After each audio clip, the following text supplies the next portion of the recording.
अस्सलाम वालेकुम। तो आज की इस वीडियो के अंदर हम लोग ENG 101 मिड टर्म प्रिपरेशन से रिलेटेड लेसन नंबर 6 यानी रीडिंग स्किल को डिटेल करेंगे, डिटेल में डिस्कस करेंगे और इसके जितने भी इंपॉर्टेंट पॉइंट्स हैं वो आपके साथ शेयर करूंगा। तो सबसे पहला पॉइंट यहाँ पर आपके सामने लिखा हुआ है कि भाई वो वर्ड्स जो कि बोल्ड टाइप फेस के अंदर जो है वो एक्सप्लेन किए जाते हैं ग्लोसरी के अंदर। कहाँ पर ग्लोसरी के अंदर एक्सप्लेन किए जाते हैं बोल्ड टाइप फेस के वर्ड? तो हमारे पास at the end of your reading package. तो आपने ये याद रखना है कि भाई बोल्ड टाइप फेस में जो है हमारे पास जो वर्ड्स होते हैं those words in bold type face, यानी बोल्ड टाइप फेस के अंदर जो हमारे पास जो वर्ड्स होते हैं उनको हम एक्सप्लेन करते हैं। कहाँ पर करते हैं? तो ये आपसे ब्लैंक पे पूछा जा सकता है कि भाई कहाँ पर करते हैं, और तो हम बोलते हैं इसको ग्लोसरी के अंदर करते हैं, लेकिन किस जगह पर? तो आपने बोलना है कि आखिरी जगह पर, यानी किसी भी पैराग्राफ के रीडिंग पैकेज यानी किसी भी रीडिंग पैकेज के एंड में करते हैं। तो ये दो चीजें आपको क्लियर होनी चाहिए कि भाई जो भी वर्ड्स बोल्ड टाइप फेस के अंदर, ये बोल्ड टाइप फेस भी इंपॉर्टेंट है, तीनों चीजों आपको पता होनी चाहिए। कुछ भी आपसे पूछ सकते हैं कि भाई जो वर्ड्स बोल्ड टाइप फेस के अंदर यानी हाईलाइटेड, जिस तरह यहाँ पर ये जो बोल्ड करके लिखा हुआ है, इसी तरह से एक हाईलाइटेड बोल्ड वर्ड्स के अंदर जो भी चीजें लिखी होती हैं वो एक्सप्लेन हम करते हैं किसके अंदर? ग्लोसरी के अंदर। और कहाँ पे करते हैं? तो इन द एंड ऑफ, यानी एंड में करते हैं, यानी आखिर जहाँ पर फिनिश होगा रीडिंग पैकेज उसके एंड में हम जो है वो ग्लोसरी को जो है वो डिस्कस, ग्लोसरी के अंदर जो है हमारे पास जो बोल्ड टाइप फेस वर्ड्स होते हैं उनको एक्सप्लेन किया जाता है। नेक्स्ट ये हिस्ट्री ऑफ कंप्यूटर लिखा हुआ है जी, इसको आपने नहीं पढ़ना, बिल्कुल भी नहीं पढ़ना। ये क्या है हमारे पास? ये बस इन्फॉर्मेशन के लिए कि आपने किस तरह से अपनी रीडिंग स्किल को इम्प्रूव करके जो है वो आगे बढ़ना है। तो जिसके पास टाइम है वो पढ़ सकता है। इसके अंदर से आपसे MCQs नहीं पूछे जाएंगे कि भाई बताओ 17 और 18 सेंचुरी के दरमियान कितने लोगों ने इजी समझा कैलकुलेशन को। तो आपसे ये ब्लैंक में नहीं पूछेंगे। तो इस चीज की टेंशन नहीं लेनी कि ये जो हिस्ट्री ऑफ कंप्यूटर है क्या ये भी इंग्लिश का हिस्सा है, तो इसको भी लाजमी रीड करना है। लाजमी रीड नहीं है, जिसने करना है कर लो। पैराग्राफ में हेल्प होगी, अगर आपसे पूछे कि भाई इस तरह का कोई पैराग्राफ दे दे तो टॉपिक क्या है, मेन आइडिया क्या है, तो इस तरह की चीजें जो है वो आप इजीली फाइंड आउट करके बता सकते हो अगर आपने ज्यादा से ज्यादा ये चीजें पढ़ी हो। अदरवाइज आपने नहीं पढ़नी तो ना पढ़ो, इसमें कोई ज्यादा चीज नहीं है। 5-6 जितने भी पैराग्राफ लिखे हैं इनको एग्जिट इग्नोर कर लेना है। ये देख रहे हो एक्सरसाइजेस। अब जिसने ये पढ़ा तो वो बता सकता है कि भाई computer as we know them today have gone through many changes. तो आप इसका बता सकते हो आंसर कि भाई इनमें मेन आइडिया क्या है। तो इन्होंने खुद ही 3 मेन आइडियाज दे दिए और आपको बोल रहे हैं कि भाई बताओ इनमें मेन आइडिया कौन सा बेस्ट रहेगा। तो इसमें कौन सा बेस्ट आइडिया सही रहेगा? 1 and 3। तो 1 and 3 अब जिसको पता होगा, जितनी चीजें क्लियर होंगी, कॉन्सेप्ट क्लियर होगा, ऑटोमेटिकली बता देगा कि 1 और 3 जो है हमारे पास मेन आइडिया है। Choice 2 is a prediction not a fact. तो यहाँ पर ये आप चॉइस को पढ़ सकते हो, चीजें खुद ब खुद ही क्लियर हो जाएंगी। इन्होंने आंसर भी दिए हुए हैं, तो जिसने पढ़ने हैं डिटेल के अंदर चीजें वो ऑटोमेटिक चीजों को समझ सकता है। लेकिन ये इतना ज्यादा इंपॉर्टेंट नहीं है कि हम इसके ऊपर जो है वो फालतू का टाइम ज़ाया करें। यहाँ तक चीज क्लियर हो गई। नेक्स्ट आ गए सिनोनियम और एंटोनियम, और जो कि इंपॉर्टेंट चीज है, ये कॉन्सेप्ट आपको क्लियर होना चाहिए। ये सिनोनियम क्या होते हैं पता सबको होता है सिनोनियम का, लेकिन क्या हो जाता है हमारे पास, हम भूल जाते हैं कि सिनोनियम मतलब क्या है, क्योंकि आखिरी दफा पढ़ के नहीं ये होते हैं, ऐसे ही 9th 10th या 4th 5th के अंदर जो पढ़े होते हैं बस वही हमें कॉन्सेप्ट क्लियर होता है। एंटोनियम होता है, सही इसी तरह से ही लिख देते हैं, स्पेलिंग का क्या करना है। तो सिनोनियम का मतलब होता है भाई सेम वर्ड्स। तो जो भी सेम वर्ड्स हो सकता है आपसे पूछे, जैसे कि कोई भी सेम वर्ड हो सकता है कि लेस पूछ लिया आपसे, आपको बोल रहे हैं कि भाई लेस का सिनोनियम बताओ, यानी इसका सिनोनियम क्या होगा। तो आपको पता है कि सिनोनियम का मतलब होता है सेम। तो लेस का मैं क्या लिख सकता हूँ? फ्यू, क्योंकि फ्यू का मतलब क्या होता है? फ्यू का मतलब होता है कम, सही है, उर्दू में इस तरह कम लिखते हैं। और लेस का मतलब क्या होता है? कम। तो दोनों का मतलब क्या हो गया? फ्यू और लेस दोनों सेम वर्ड्स हैं, या तो वो सेम होंगे या फिर सिमिलर होंगे। तो ये चीज भी याद रखनी है कि भाई जहां पे सिमिलर वाली चीज होगी तो वो भी सिनोनियम के अंदर आती है चीजें। अभी तक आपको सिर्फ और सिर्फ ये चीज पता होगी कि भाई जो सेम वर्ड्स होते हैं वो सिनोनियम कहलाते हैं, लेकिन आपने याद रखना है कि भाई similar words are also known as सिनोनियम।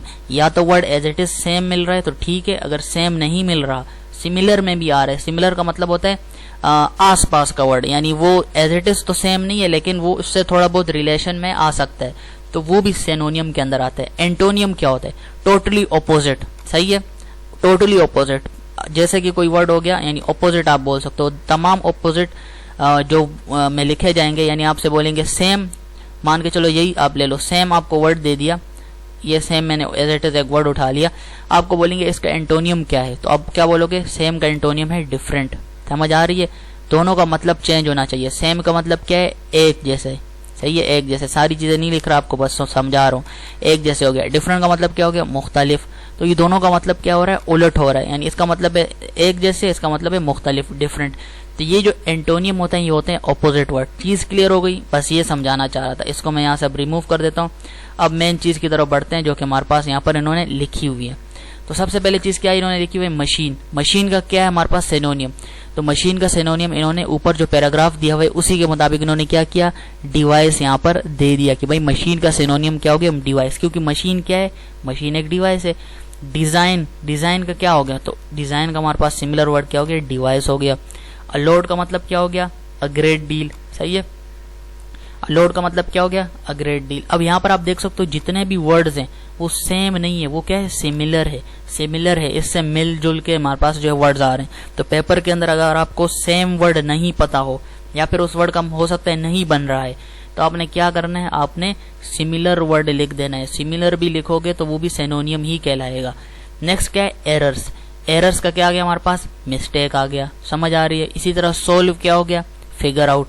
तो फिगर आउट भी क्या होता है हमारे पास, किसी चीज का आंसर निकालने को या प्रॉब्लम को सोल्व करने के लिए इस्तेमाल किया जाता है। इसी तरह सोल्व भी क्या है, किसी चीज को सोल्व करना, प्रॉब्लम को सोल्व करना।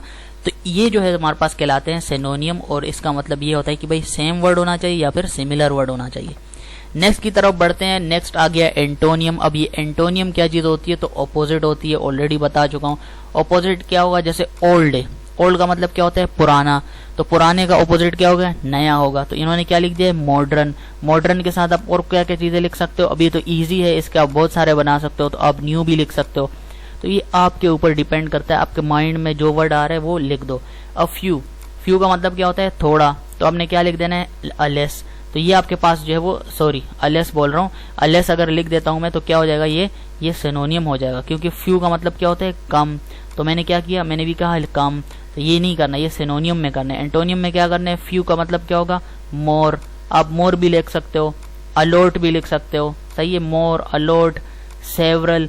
तो ये आपके ऊपर है, आपका माइंड के अंदर जो भी वर्ड आ रहा है सेम या सिमिलर बस लिखते जाओ। To include. अब टू इंक्लूड का मतलब क्या है भाई, इंक्लूड करना। अब इसका ऑपोजिट क्या होगा, इंक्लूड का ऑपोजिट होगा कट आउट। कट आउट अब इन्होंने बहुत ज्यादा डिफिकल्ट यूज कर दिया, क्योंकि उन्होंने पैराग्राफ के मुताबिक ऊपर पैराग्राफ दिए हुए हैं, उनके मुताबिक यहाँ पर जो है वो ऑप्शन लिखे हैं, ताकि स्टूडेंट जो है वो पढ़ के चीजों को समझ पाए, रीडिंग स्किल्स इंप्रूव करे। लेकिन आपने तो रीडिंग स्किल इंप्रूव नहीं करनी, आप तो रट्टे लगाने आए हैं ना, हम तो डायरेक्ट पेपर पास करना है हमने। तो उस चीज को देख लेते हैं कि भाई टू इंक्लूड कट आउट। अब कट आउट की जगह आप क्या लिख सकते हो, इंक्लूड का आप लिख सकते हो एक्सक्लूड। एक्सक्लूड का मतलब भी होता है कि भाई हटाओ, इसको रिमूव करो। तो इंक्लूड मतलब इंक्लूड करो, एक्सक्लूड मतलब उसको रिमूव करो, सही है। टू इंक्लूड का आप ये भी लिख सकते हो टू रिमूव, सही है, टू रिमूव। तो जो सेंस बन रहा है आपके माइंड के अंदर लिख दो, कोई मसला नहीं है। कट आउट आ रहा है, कट आउट लिख दो, एक्सक्लूड लिख दो, रिमूव लिख दो, कोई फर्क नहीं पड़ेगा। अब जैसे कॉन्टेम्पोररीज, अब ये इस तरह के वर्ड आ गए तो फिर अल्लाह ही हाफिज है, क्योंकि ये मीनिंग आपको नहीं पता होगी तो आप बता ही नहीं पाओगे कि क्या लिखना है। तो इतना उम्मीद है कि इस तरह के वर्ड आपसे नहीं पूछे जाएंगे, टेंशन वाली बात नहीं है। ऐसे ही पूछेंगे आपसे कि आपको जो है वो चीज़ें समझ में आ रही हो। इतनी ज़्यादा मुश्किल वर्ड अगर उन्होंने पूछ लिया तो फिर तो आपका काम हो गया। नेक्स्ट क्या है, स्टिल इन यूज, यानी अभी भी इस्तेमाल में है। तो आपने इसका ऑपोजिट लिख देना है जो आपको समझ आ रहा है। उन्होंने क्या लिख दिया, ऑब्सोलेट लिख दिया। तो वर्ड्स इतने मुश्किल नहीं आएंगे, टेंशन वाली बात नहीं लेनी है आपने। बेहतर यही है कि इनको पढ़ लो, हो सकता है इन्हीं में से ही कोई वर्ड उठाकर दे दे। जैसे कि ये वर्ड है ना, अब ये आपको लग रहा है कि मुश्किल सा वर्ड है, तो इसको एज इट इज रट के चले जाओ, सही है, रट के चले जाओ। सिनोनियम एंटोनियम कुछ ही लिखे हुए आपके बुक के अंदर, इनको रट के चले जाओ, काम हो जाएगा, टेंशन वाली बात ही नहीं है। नेक्स्ट हमारे पास यहाँ पर और भी चीज़ें लिखी हुई हैं, इनको आप पढ़ सकते हो। हिस्ट्री ऑफ कंप्यूटर क्या चीज़ें हैं, बोल्ड फेस किसको रेफर करता है। तो यहाँ पर आप इनको जितनी एग्जांपल्स पढ़ोगे उतनी ज़्यादा चीज़ें क्लियर हो जाएंगी। तो ये हमारे पास लेसन 6 डन हो गया। नेक्स्ट है lesson number 7, word formation. Next lecture number 7 के अंदर इसको डिस्कस करेंगे। इस वीडियो के लिए इतना ही, अल्लाह हाफिज़।